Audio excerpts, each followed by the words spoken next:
YouTube, what is going on? Back with my latest video. Today I just want to talk about Funko's latest quarterly reports. I've seen a lot of people talk about the stock price plummeting again this quarter. I know I made a video about this last time and what last quarter's results were. So I kind of want to talk about this quarter's results, how they may affect Funko the company, how it's going to affect collectors, and what I personally think about the reports and what I'll be doing in the future. Let's get right into it and get my thoughts. Here we go. Listen, been in the game for a minute, clocking in because it's time to get down to business. Stunting is a habit, on me I'm good at it. Ask around town, I'm known as the Popsavage. Alright guys, before we get into this video, please smash that like button down below. Let me know you guys are enjoying these videos, and as always, if you're new to this channel, welcome to the subscribe button down below so your updates on most recent content, and hit that bell notification so you're alerted as soon as I post a new video. So if it's your first time tuning into this segment, what I like to try to do every Saturday is talk about that financial side of Funko Pops, what different topics I find interesting or Pops I think are going to go up in value. And like I said, today we're going to talk about Funko's latest quarterly report. So if you didn't read or watch the quarterly report or listen to the quarterly report or read the transcript, I highly suggest you to do so. A lot of people have asked me through DMs and other means if I think now's a good time to buy Funko stock or what Funko is doing as a business in general, my thoughts. Strongly suggest you to listen to the call. It's about 46 minutes. It's on their investor relations page. If you're interested, I can send you the link. But it's pretty interesting. If you don't understand any terms, I strongly advise to Google it as well. Knowing what is involved in the company definitely helps you as a collector as well. And that's why every single quarter I try to read and listen to Funko's reports so I know what's going on. But for those that are not interested, I'm gonna kind of break it down for you as far as what's going on in the company. So all the basis of what's going on there is sales are down of Funko Pops. There's a couple reasons why. First reason, year over year, which means this year compared to last year, this time last year, sales are down year over year about 1%. So it's down a little bit. They have a lot of revenue downfalls as well from prior years as well. There's a lot of different reasons for that. One being, we had the surplus of money coming in from stimulus checks, the pandemic, people were spending more money on goods like this. The economy has since changed. It's indeed not as robust as it was back then, so people aren't spending as much money on Funko Pops. But the overarching theme of the whole call is an excess of inventory. Funko was not selling things through very well, meaning the inventory that they did have coming in was not getting sold as quickly as it needed to be. My opinion is for two reasons. The first reason is what they alluded to a lot, is they had a lot of issues with things in the shipping containers being held up and not getting into the warehouse. They had a lot of organizational problems in the warehouse. Their operations in the warehouse seemed to be pretty terrible, almost self-admittedly terrible. That they were overloaded with inventory and they didn't have the capacity to get to all of it. So they had a lot of problems with actually dealing with the inventory. I don't know if anybody else out there has run a business in the past. Dealing with inventory is extremely important for running a business. If you can't maintain your inventory, you can't turn over your inventory, you have business problems, cash flow problems, and that's kind of what Funko had problems with this year, is actually getting the products that they were producing out to consumers and sold to consumers. The other reason I said that I think that is an issue is I think it was what we alluded to a lot of times. Funko wasn't making products that necessarily were so desirable. They didn't allude to that at all on the call. I also strongly suggest you listen to the call because it's a reminder that Funko is a business. I'll kind of get into that a little bit more because I see a lot of people's backlash from this report, and also something else we'll talk about with the landfill situation.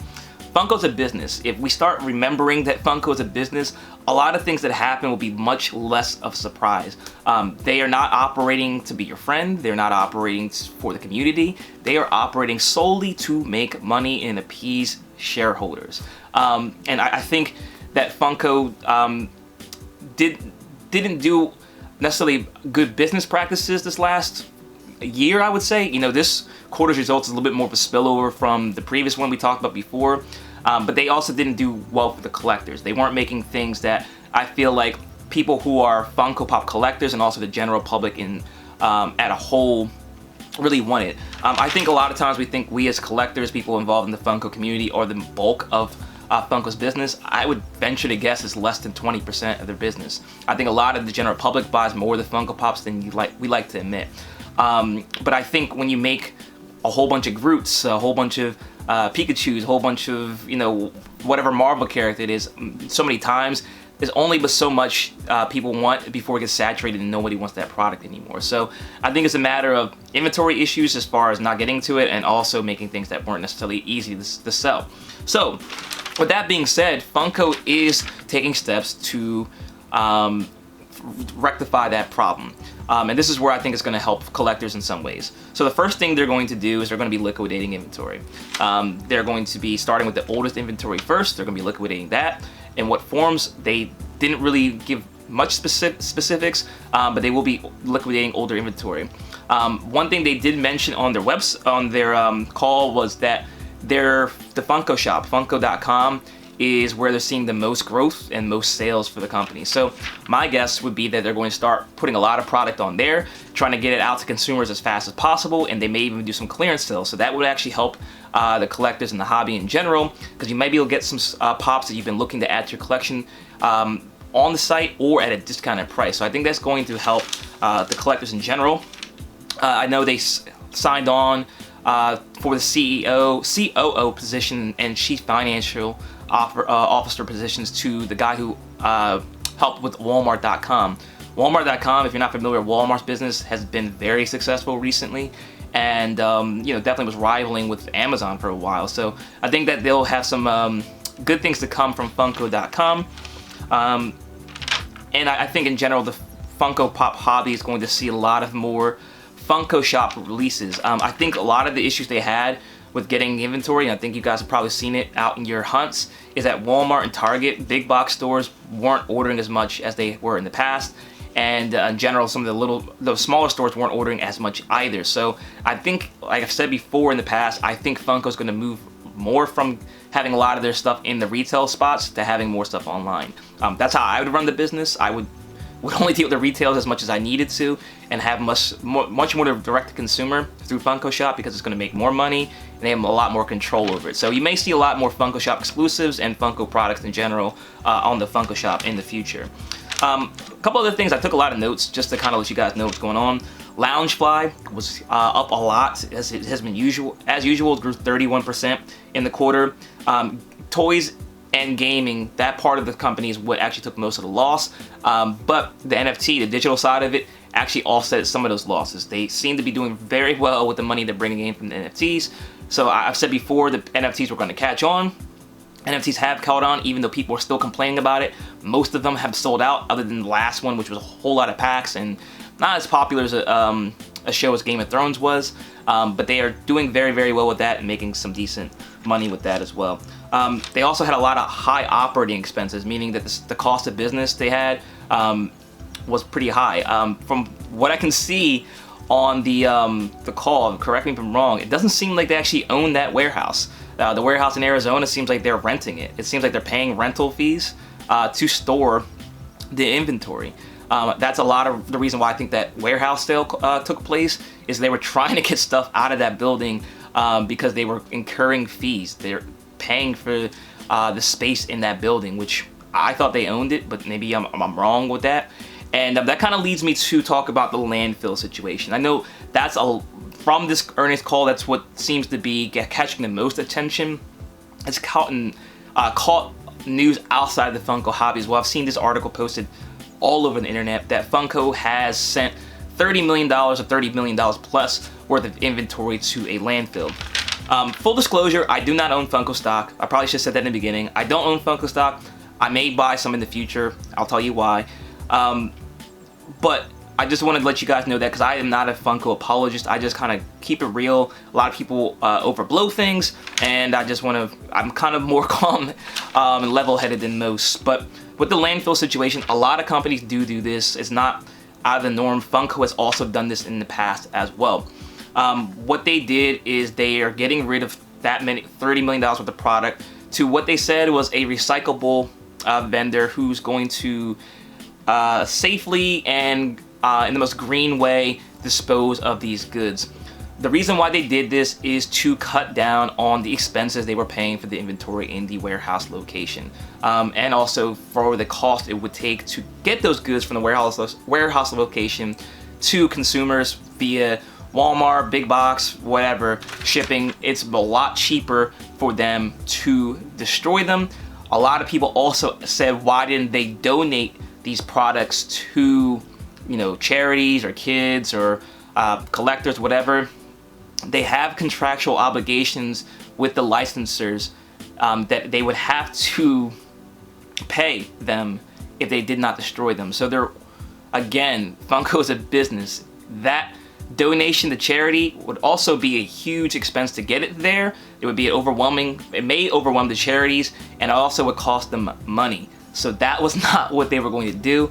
If you choose to not support Funko because they didn't donate to charity, I've seen a lot of people talk about that, so be it. But I can just tell you that that's general business practice, and a lot of businesses do it. If you have an issue with that, you have a lot of issues, a lot of businesses. But that's why they did that. I don't think it's too much of a bad thing, you know, or a bad sign. And it actually is a good thing, I believe, for collectors. I talk about in this segment a lot of times buying Funko Pops that are vaulted, that are no longer being produced, and things that didn't sell over very well that may be more desirable in the future because they'll be scarce. And now we have $30 million worth of that stuff destroyed. So I think a lot of the stuff that has come out recently will be in that, you know, landfill, and maybe a lot more scarce than you believe. And I don't believe Funko will produce those products anymore. They may not show vaulted into the app, but these products, I can guarantee you, they're not going to make again because they were sitting before. So I think that there's a lot of potential for collectors right now for pops that have come out recently, because they may be sitting in that landfill and they will not be produced again, and there's maybe a lot more scarce than you think. So another thing I just want to mention, you know, like I said, they're cutting down their costs. They're trying to lower the cost to make Funko Pops. And they're going to keep the price increase that we've seen recently to work on their margins, meaning the cost it takes to make them, and the difference it costs to sell them. So that in between dollar amount is the margins. They're working on that. So I don't think we're going to see quality diminish from this. They did say they work with new vendors now to maintain the quality of the product. So I don't think we'll have any quality issues as well. The last thing I want to talk about, they mentioned the earnings calls. They had 3 new products that are coming this year. The one being the Bitty Pops, the little Bitty Pops, the small ones. And then I guess there's 2 more coming down, so we may see some more product lines come in the future. Didn't really say much more about that.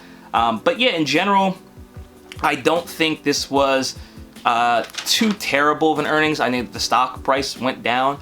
There's a difference between the stock price going down and the collectible hobby being good. There's also a difference between the stock price going down and the company being in a bad position.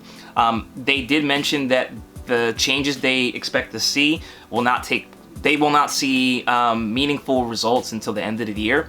So I can probably, I'm not a financial advisor, so do your own research, but I would probably guess that next quarter will be bad as well, and then we'll start seeing results tick up in the end of the year, and then 2024.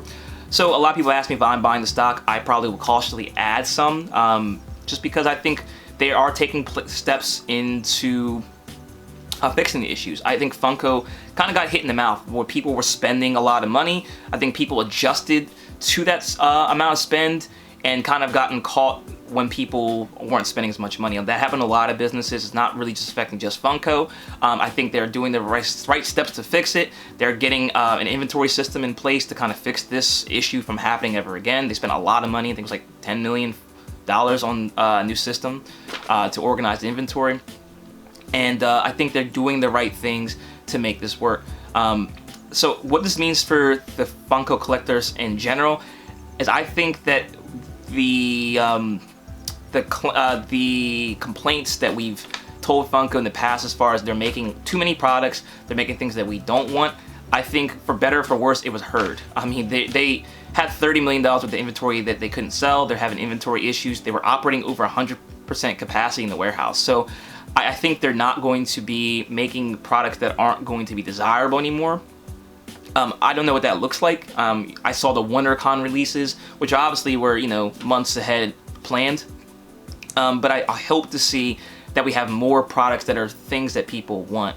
Maybe I'll do a video about that WonderCon stuff if you guys are interested, but things like that Hercules, I thought was a waste. But at the same time, Hercules is a popular character that may sell through. So we may see more popular characters, but in better molds and, you know, more interesting stuff.